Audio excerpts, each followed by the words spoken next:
En fait, il faut se dire une chose.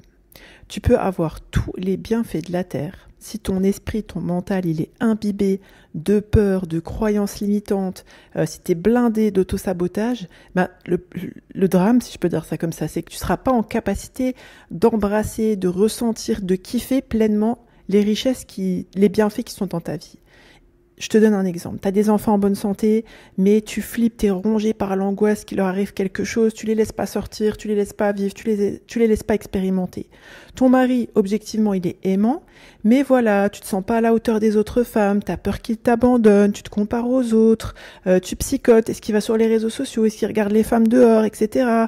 Ou encore, genre, tu gagnes bien ta vie, mais... Et ça, c'est vraiment tout ce que je vous dis, c'est des histoires que j'ai entendues, voire même moi-même, j'ai traversé des choses.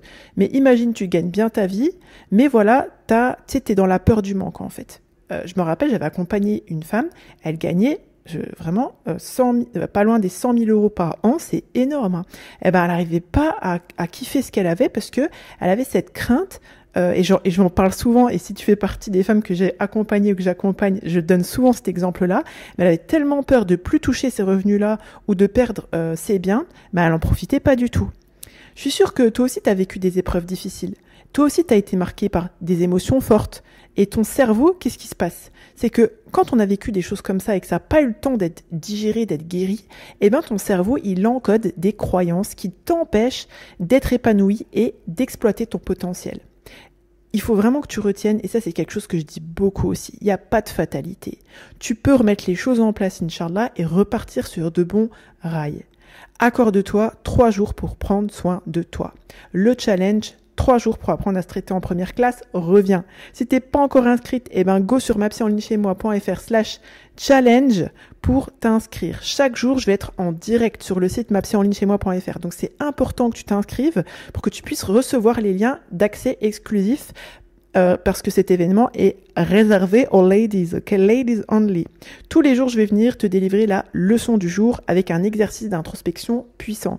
Je vais certes utiliser, si je puis dire, la profondeur de la psychologie, mais tu vas voir qu'on va partir sur un coaching de déclic aussi. Tous les jours, à la fin de ce direct, du coup, je vais te donner un petit exercice à réaliser pour que tu puisses justement relever ce défi de la semaine haut la main. Quoi ? Apprendre à te traiter en première classe, tout simplement.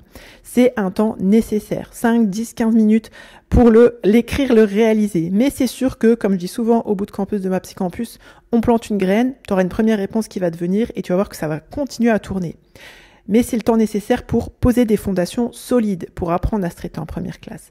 Donc, il est temps de dénouer ce qui te retient. Inscris-toi sur mapsyenlignechaismoi.fr/challenge et je te dis on débute en fait ce jeudi 15 mai 2025. Donc, je te dis à bientôt, Inch'Allah.